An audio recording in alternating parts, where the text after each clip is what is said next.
Welcome to wishful ಅಡುಗೆ ಮನೆ. ಇವತ್ತು 1 ಕಪ್ ಕಡಲೆ ಹಿಟ್ಟನ್ನು ಯೂಸ್ ಮಾಡಿ ಒಂದು ಸೂಪರ್ ಆಗಿರೋ ರೆಸಿಪಿನ ಮಾಡೋಣ. ತುಂಬಾ ಚೆನ್ನಾಗಿರುತ್ತೆ, ಎಲ್ಲರಿಗೂ ಇಷ್ಟ ಆಗುವಂಥ ರೆಸಿಪಿ. ಯಾವ ಥರ ಮಾಡೋದು ಅಂತ ನೋಡೋಣ ಬನ್ನಿ. ನಾನು ಮೊದಲಿಗೆ 1 ಬೌಲ್ ಆಗುವಷ್ಟು ಕಡಲೆ ಹಿಟ್ಟನ್ನು ತಗೊಂಡಿದ್ದೀನಿ. ಹಾಗೆಯೇ ರುಚಿಗೆ ಸ್ವಲ್ಪ ಉಪ್ಪು, ಸ್ವಲ್ಪ ಅರಿಶಿನ ಪುಡಿ, ಸ್ವಲ್ಪ ಖಾರದ ಪುಡಿ, ಹಾಗೆಯೇ ಒಂದು ಸ್ವಲ್ಪ ಎಣ್ಣೆ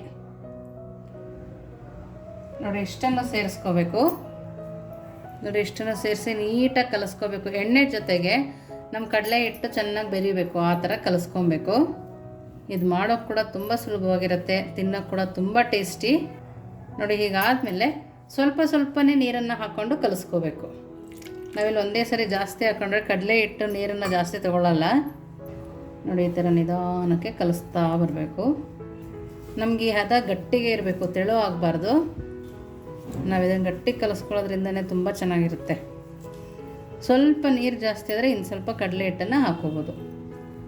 ನೋಡಿ ಇದು ಇಷ್ಟು ಕಲಸಾದ್ಮೇಲೆ ಸ್ವಲ್ಪ ಕೈಗೆ ಎಣ್ಣೆನ ಸರುಕೋಣ. ನೋಡಿ ಇಷ್ಟು ಎಣ್ಣೆನ ಹಾಕ್ಕೊಂಡಿದ್ದೀನಿ ನಾನು. ನೋಡಿ ಎಣ್ಣೆ ಹಾಕೊಂಡು ಕಲಸೋದ್ರಿಂದ ಕೈ ಕೂಡ ಅಂಟಲ್ಲ, ತುಂಬ ಚೆನ್ನಾಗಿ ಬರುತ್ತೆ. ಈ ಥರ ಕಲಸಿ ನೋಡಿ ನಾವು ಇದಕ್ಕೆ ಒಂದು ಲಿಡ್ಡನ್ನು ಕ್ಲೋಸ್ ಮಾಡಿ ಪಕ್ಕಕ್ಕೆ ಎತ್ತಿಟ್ಕೊಬೇಕು, ಇಲ್ಲಾಂದರೆ ಡ್ರೈ ಆಗುತ್ತೆ. ನಾವು ಮೇಲ್ಗಡೆ ಎಣ್ಣೆ ಹಾಕಿ ಕಲಸಿರೋದ್ರಿಂದ ಮುಚ್ಚಿ ಇಟ್ಕೊಂಡ್ರೆ ತುಂಬಾ ಚೆನ್ನಾಗಿ ಬರುತ್ತೆ. ನೋಡಿ ಇವಾಗ ಪಕ್ಕಕ್ಕಿಟ್ಟು ನೆಕ್ಸ್ಟ್ ಏನು ಮಾಡೋದು ನೋಡೋಣ ಬನ್ನಿ. ನೋಡಿ ನಾವಿಲ್ಲೊಂದು ಪ್ಯಾನ್ನ ಬಿಸಿಗೆ ಇಟ್ಕೊಂಡಿದ್ದೀವಲ್ವ, 2 ಸ್ಪೂನ್ ಆಗುವಷ್ಟು ನಾನು ಎಣ್ಣೆನ ಸೇರಿಸ್ಕೊಳ್ತಾ ಇದ್ದೀನಿ. ಹಾಗೆಯೇ 2 ಏಲಕ್ಕಿ, 2 ಲವಂಗ ಇಷ್ಟನ್ನು ಹಾಕೋಬೇಕು. ಸ್ವಲ್ಪ ಬೆಳ್ಳುಳ್ಳಿ, 2 ಇಂಚ್ ಆಗುವಷ್ಟು ಶುಂಠಿ, ಈರುಳ್ಳಿ. ನಾನಿಲ್ಲಿ ಸಣ್ಣದನ್ನು ಹಾಕಿ 3 ಈರುಳ್ಳಿನ ತೊಗೊಂಡು ಕಟ್ ಮಾಡ್ಕೊಂಡಿದ್ದೀನಿ. ಇಷ್ಟನ್ನು ಹಾಕಿ ಚೆನ್ನಾಗಿ ಫ್ರೈ ಮಾಡ್ಕೋಬೇಕು. ನಾವು ಈರುಳ್ಳಿನ ದಪ್ಪಗೆ ಕಟ್ ಮಾಡ್ಕೊಂಡಿದ್ದೀನಿ. ನಾವು ಈರುಳ್ಳಿ ಸ್ವಲ್ಪ ಹಸಿ ವಾಸನೆ ಹೋಗೋ ತನಕ ಫ್ರೈ ಮಾಡ್ಕೊಬೇಕು. ನಾವು ಇದನ್ನು ಮನೆಯಲ್ಲಿ ಇರೋ ಅಂತಹ ವಸ್ತುನ ಬಳಸಿ ಮಾಡ್ಕೋಬೋದು, ಪಟ ಅಂತ ಮಾಡ್ಕೊಬೋದು. ತುಂಬ ಡಿಫ್ರೆಂಟಾಗಿ ಮಾಡ್ಕೊಬೋದು. ನಾವು ಒಂದೇ ಥರ ಕಡಲೆ ಹಿಟ್ಟಲ್ಲಿ ಬೋಂಡ ಮಾಡಿರ್ತೀವಿ, ಚಕ್ಲಿ ಮಾಡಿರ್ತೀವಿ, ಶೇವ್ ಮಾಡಿರ್ತೀವಿ. ಈ ಥರ ಡಿಫ್ರೆಂಟಾಗಿ ಮಾಡಿದಾಗ ತುಂಬಾ ಚೆನ್ನಾಗಿರುತ್ತೆ. ನಾವು ಇದನ್ನು ಚಪಾತಿ, ಪೂರಿ ಜೊತೆ ಕೂಡ ತಿನ್ಬೋದು. ನೋಡಿ ಇದು ಇಷ್ಟು ಫ್ರೈ ಆದಮೇಲೆ ನಾವೀಗ ಇದಕ್ಕೆ ಮೆಣಸಿನ್ಕಾಯಿನ ಹಾಕ್ಕೊಳ್ಳೋಣ. ಈ ಮೆಣಸಿನ್ಕಾಯಿ ಹಾಕೊಂಡು ಕೂಡ ಒಂದು ಸ್ವಲ್ಪ ಹೊತ್ತು ಫ್ರೈ ಮಾಡ್ಕೋಬೇಕು. ನಾವು ಇದನ್ನು ಮೀಡಿಯಮ್ ಫ್ಲೇಮಲ್ಲಿ ಇಟ್ಟು ಫ್ರೈ ಮಾಡ್ಕೋಬೇಕು. ನೋಡಿ ಮೆಣಸಿನ್ಕಾಯಿ ಕೂಡ ಫ್ರೈ ಆಗಿದೆ. ಈಗ ಸ್ಟವನ್ನು ಆಫ್ ಮಾಡಿ ತಣ್ಣಗೆ ಹಾಕಿ ಎತ್ತಿಟ್ಕೊಂಡು ನೆಕ್ಸ್ಟ್ ಏನು ಮಾಡೋದು ನೋಡೋಣ ಬನ್ನಿ. ನೋಡಿ ಇವಾಗ ನಾವು ಕಡಲೆ ಹಿಟ್ಟಲ್ಲಿ ಕಲಸಿಟ್ಕೊಂಡಿದ್ವಲ್ಲ, ನೋಡಿ ಕರೆಕ್ಟಾಗಿ ಆಗಿದೆ, ತೆಳು ಇಲ್ಲ, ಗಟ್ಟಿನೇ ಇದೆ. ಇದ್ರ ಇನ್ನೊಂದು ಸರಿ ಈ ಥರ ಮಾಡ್ಕೋಬೇಕು. ಈ ಥರ ಮಾಡಿಕೊಂಡು ಬೇರೆ ಪ್ಲೇಟಿಗೆ ಹಾಕೋಣ. ನೋಡಿ ಇವಾಗ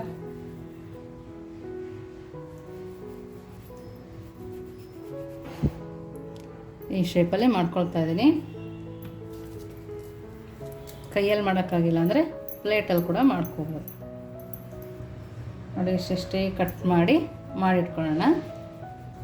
ನೋಡಿ ಈ ಥರ ಎಲ್ಲದನ್ನು ಈ ಥರ ಮಾಡ್ಕೊಂಡು ಬರೋಣ. ನೋಡಿ ಎಲ್ಲದನ್ನು ಆ ಥರ ಮಾಡ್ಕೊಂಡಿದ್ದೀವಲ್ವ. ಇವಾಗ ಒಂದು ಬೌಲ್ನ ತೊಗೊಳ್ಳೋಣ.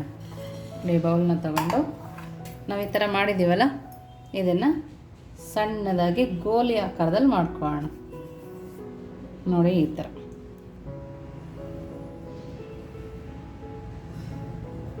ಒಂದೇ ಕೈಯಲ್ಲಿ ಪಟ ಅಂತ ಮಾಡ್ಕೋಬೋದು. ನೋಡಿ ಎಲ್ಲದನ್ನು ಇದೇ ಥರ ಮಾಡ್ಕೊಂಡಿದ್ದೀನಿ. ಇವಾಗ ಇದನ್ನು ಪಕ್ಕಕ್ಕಿಟ್ಟು ನೆಕ್ಸ್ಟ್ ಏನು ಮಾಡೋದು ಅಂತ ನೋಡೋಣ ಬನ್ನಿ. ನೋಡಿ ಒಂದು ಮಿಕ್ಸಿ ಜಾರನ್ನ ತೊಗೊಂಡು ನಾವು ಈರುಳ್ಳಿ, ಒಣಮೆಣಸಿನ್ಕಾಯಿ, ಶುಂಠಿ, ಬೆಳ್ಳುಳ್ಳಿ ಎಲ್ಲದನ್ನು ಫ್ರೈ ಮಾಡ್ಕೊಂಬಂದ್ವಲ್ಲ, ಅದನ್ನು ಹಾಕಿ ಸಣ್ಣದಾಗಿ ನಾವು ಇದಕ್ಕೆ ಗ್ರೈಂಡ್ ಮಾಡ್ಕೊಂಬರ್ಬೇಕು. ಸ್ವಲ್ಪನೇ ನೀರು ಹಾಕ್ಕೊಬೇಕು, ಜಾಸ್ತಿ ನೀರು ಹಾಕ್ಕೊಳಕ್ಕೆ ಹೋಗಬೇಡಿ. ನೋಡಿ ಇದನ್ನು ಸಣ್ಣದಾಗಿ ಗ್ರೈಂಡ್ ಮಾಡ್ಕೊಂಡು ಬರೋಣ.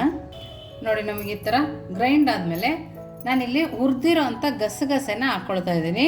ನೀವು ಹುರಿದಿಟ್ಕೊಂಡಿಲ್ಲ ಅಂತಂದರೆ ನೀವು ಫ್ರೈ ಮಾಡಿದ್ವಲ್ಲ ಈರುಳ್ಳಿ ಎಲ್ಲ, ಆ ಟೈಮಲ್ಲೇ ಹಾಕ್ಕೋಬೋದು. ನಿಮ್ಮ ಹತ್ರ ಗಸಗಸೆ ಇಲ್ಲ ಅಂದರೆ ಒಣ ಕೊಬ್ಬರಿ ಇರುತ್ತಲ್ಲ, ಒಣಗಿರೋ ಕೊಬ್ಬರಿ, ಅದನ್ನು ಕೂಡ ಹಾಕ್ಕೊಬೋದು. ನೋಡಿ ಇದನ್ನು ಕೂಡ ನೀರು ಹಾಕಿ ಸಣ್ಣದಾಗಿ ರುಬ್ಕೊಂಡು ಬರೋಣ. ನೋಡಿ ಮಿಕ್ಸಿಯಾಗಿ ರೆಡಿ ಇದೆ.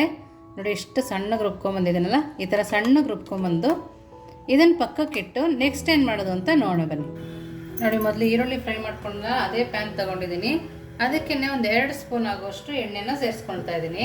ನೋಡಿ ಎಣ್ಣೆ ಸ್ವಲ್ಪ ಬಿಸಿ ಆಗ್ತಾ ಇದೆಯಲ್ಲ, ಇವಾಗ ನಾವು ಮಾಡಿರೋ ಕಡಲೆ ಹಿಟ್ಟಿನ ಗೋಲಿಗಳನ್ನ ಹಾಕೋಣ. ನೋಡಿ ಈ ಥರ ಮಾಡಿ ಮಕ್ಳಿಗೆ ಕೊಟ್ಟರೆ ಯಾಕೆ ಮಕ್ಳಿಗೆ ಇಷ್ಟ ಆಗೋಲ್ಲ, ತುಂಬಾ ಇಷ್ಟಪಟ್ಟು ತಿಂತಾರೆ. ಮೀಡಿಯಮ್ ಫ್ಲೇಮಲ್ಲೇ ಇಟ್ಟು ನಿಧಾನಕ್ಕೆ ಮಾಡ್ಕೊಬೇಕು. ನೋಡಿ ಈ ಥರನೇ ತವಾನೇ ತಿರುಗಿಸಿದ್ರೆ ತುಂಬ ಚೆನ್ನಾಗಿ ಬರುತ್ತೆ. ನಾವು ಒಂದು ಸ್ವಲ್ಪ ಬೇಯೋ ತನಕ ನಾವು ಸ್ಪೂನ್ ಹಾಕಬಾರ್ದು. ನೋಡಿ ಒಂದು ಸ್ವಲ್ಪ ಬೆಂದ ಮೇಲೆ ನಾವು ಮಗ್ಚಟೆಯಿಂದ ಅಥವಾ ಸೌಟಿಂದ ಸ್ಪೂನಿಂದ ತಿರುಗಿಸ್ಕೊಬೋದು. ಈ ಥರ ಒಂದು 5 ನಿಮಿಷ ಫ್ರೈ ಮಾಡಿಕೊಂಡ್ರೆ ಸಾಕು. ನೋಡಿ ಇವಾಗ ಈ ಥರ ಕೆಂಪಾಗಿದೆಯಲ್ಲ, ಇವಾಗ ಸ್ಟವನ್ನು ಆಫ್ ಮಾಡಿಕೊಂಡು ಇದೇ ಬಾಣಲಿನಲ್ಲೇ ಬಿಟ್ಕೊಬೇಡ, ತಣ್ಣಗೆ ಹಾಕಿ ಇದೇ ಬಾಣಲಿಲಿ ಇಟ್ಕೊಂಡ್ರೆ ಸಾಕಾಗುತ್ತೆ. ಇವಾಗ ನಾನೀಗ ಸ್ಟವನ್ನು ಆಫ್ ಮಾಡ್ತೀನಿ. ನೋಡಿ ಇವಾಗ ಸ್ಟವ್ ಆಫ್ ಮಾಡಿದ್ದೀನಲ್ಲ, ನೆಕ್ಸ್ಟ್ ಏನು ಮಾಡೋದು ನೋಡೋಣ ಬನ್ನಿ. ನೋಡಿ ಇವಾಗ ಒಂದು ಪ್ಯಾನ್ ತೊಗೊಂಡು 2 ಸ್ಪೂನ್ ಆಗೋಷ್ಟು ಎಣ್ಣೆನ ಸೇರಿಸ್ಕೊಟ್ಟಿದ್ದೀನಿ. ಒಂದು ಅರ್ಧ ಸ್ಪೂನ್ ಆಗೋಷ್ಟು ಜೀರಿಗೆ. ನೋಡಿ ಜೀರಿಗೆ ಫ್ರೈ ಆಗಬೇಕಾದ್ರೆ ನಾವು ಮಾಡಿಟ್ಕೊಂಡಿದ್ವಲ್ಲ ಮಸಾಲ ಮಿಕ್ಸಿಯಲ್ಲಿ ಅದನ್ನು ಸೇರಿಸ್ಕೊಳ್ಳೋಣ. ನೋಡಿ ಎಲ್ಲ ಮಸಾಲನೂ ಹಾಕ್ಕೊಂಡು ಒಂದು ಸರಿ ಕೈ ಆಡಿಸ್ಕೊಳ್ಳೋಣ. ನೋಡಿ ಒಂದು ಸ್ವಲ್ಪ ಮಿಕ್ಸಿ ಜಾರಿಗೆ ನೀರು ಹಾಕ್ಕೊಳ್ತಾ ಇದ್ದೀನಿ. ಇವಾಗ ನೀಟಾಗಿ ಕೈ ಆಡಿಸ್ಕೊಂಡು ಮಸಾಲೆಗಳು ಎಣ್ಣೆ ಬಿಡೋ ತನಕ ನಾವು ಕುದಿಸ್ಕೊಬೇಕು. ಮೀಡಿಯಮ್ ಟು ಲೋ ಫ್ಲೇಮಲ್ಲಿ ಇಟ್ಕೊಂಡು ನಾವು ಇದನ್ನು ಕುದಿಸ್ಕೊಳ್ಳೋಣ. ನೋಡಿ ಈ ಥರ ಕುದೀತಾ ಇದೆಯಲ್ಲ, ಇವಾಗ ಇದಕ್ಕೆ ಸ್ವಲ್ಪ ಅರಿಶಿನ ಪುಡಿ, 1 ಸ್ಪೂನ್ ಆಗೋಷ್ಟು ಧನಿಯಾ ಪೌಡರು, ಒಂದು ಅರ್ಧ ಸ್ಪೂನ್ ಆಗೋಷ್ಟು ಖಾರದ ಪುಡಿನ ಹಾಕ್ಕೊಂಡಿದ್ದೀನಿ. ಜಾಸ್ತಿ ಮಸಾಲ ಕೂಡ ಇಲ್ಲ ಇದಕ್ಕೆ. ಮನೇಲಿರೋ ಕಡಿಮೆ ಪದಾರ್ಥದಲ್ಲಿ ಸೂಪರ್ ರೆಸಿಪಿನ ಮಾಡ್ಕೊಬೋದು. ಚಪಾತಿ ಪೂರಿ ಜೊತೆಗೆ ಅನ್ನದ ಜೊತೆಗೂ ಸೂಪರಾಗಿರುತ್ತೆ. ನೋಡಿ ಈ ಮಸಾಲೆ ಎಣ್ಣೆ ಬಿಡಬೇಕು ಚೆನ್ನಾಗಿ, ಅಲ್ಲಿ ತನಕ ನಾವು ಕುದಿಸ್ಕೊಂಡು ಬರೋಣ. ನೋಡಿ ಇವಾಗ ಸ್ವಲ್ಪ ಎಣ್ಣೆ ಬಿಡ್ತಾ ಇದೆಯಲ್ಲ, ಈ ಟೈಮಲ್ಲಿ ನಾವು ಇದಕ್ಕೆ ಉಪ್ಪನ್ನು ಸೇರಿಸ್ಕೊಳ್ಳೋಣ. ರುಚಿಗೆ ತಕ್ಕಷ್ಟು ಉಪ್ಪನ್ನು ಹಾಕೋಬೇಕು. ಉಪ್ಪು ಹಾಕಿದ ಮೇಲೆ 1 ಸೆಕೆಂಡ್ ಆಗುವಷ್ಟು ನಾನು ಇದನ್ನು ಕುದಿಸ್ಕೊಳ್ತಾ ಇದ್ದೀನಿ.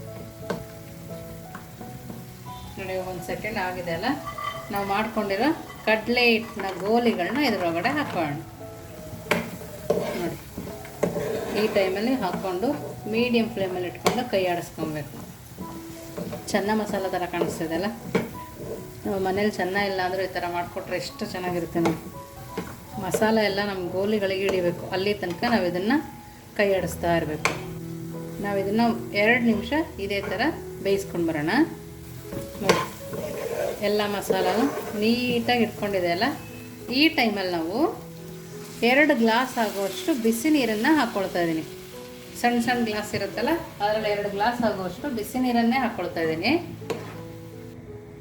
ನೋಡಿ ಬಿಸಿನೀರು ಹಾಕ್ಕೊಂಡು ಈ ಥರ ಚೆನ್ನಾಗಿ ಕೈ ಆಡಿಸ್ಕೊಬೇಕು. ಒಂದಕ್ಕೊಂದು ಅಂಟ್ಕೊಂಡಿದ್ರು ನೀಟಾಗಿ ಬಿಡುತ್ತೆ.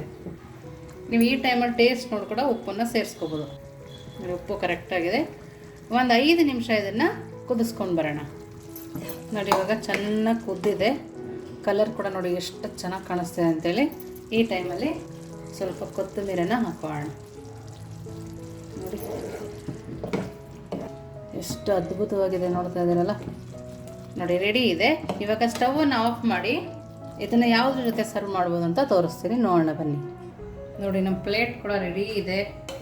ನಾವು ಮಾಡ್ಕೊಂಡಿರೋ ಕಡಲೆ ಹಿಟ್ಟಿನ ಗೋಲಿ ಪಲ್ಯ ಸೂಪರಾಗಿ ರೆಡಿಯಾಗಿದೆ. ನೋಡಿ ನೋಡೋಕೆ ಕೂಡ ಎಷ್ಟು ಚೆನ್ನಾಗಿ ಕಾಣಿಸ್ತಾ ಇದೆ. ನಾವೆಲ್ಲೂ ಹೋಗದೆ ಮನೆಯಲ್ಲೇ ಈ ಥರ ಮಾಡ್ಕೊಳ್ಳೋದ್ರಿಂದ ತುಂಬ ರುಚಿಯಾಗಿ ತುಂಬ ಟೇಸ್ಟಿಯಾಗಿ ಮನೆಯಲ್ಲೇ ನಾವು ತಿನ್ಕೊಬೋದು. ಸೂಪರಾಗಿ ನಮ್ಮ ಪಲ್ಯ ರೆಡಿ ಇದೆ. ಇದರ ಜೊತೆಗೆ ಪೂರಿ ಕೂಡ ರೆಡಿ ಇದೆ. ಚೆನ್ನ ಮಸಾಲ ಪೂರಿ ಅಂತ ಕೊಟ್ಟರು ಸೂಪರಾಗಿರುತ್ತೆ. ನೋಡಿ ಪೂರಿ ಮತ್ತು ಕಡಲೆ ಹಿಟ್ಟಿನ ಗೋಲಿ ಪಲ್ಯ ರೆಡಿ ಇದೆ. ನೋಡೋಕೆ ಕೂಡ ಸೂಪರಾಗಿ ಕಾಣಿಸ್ತಾ ಇದೆ. ನೋಡಿ ಹೇಳ್ತೀನಿ ಯಾವ ಥರ ಇದೆ ತಿನ್ನೋಕ್ಕೆ ಅಂತ.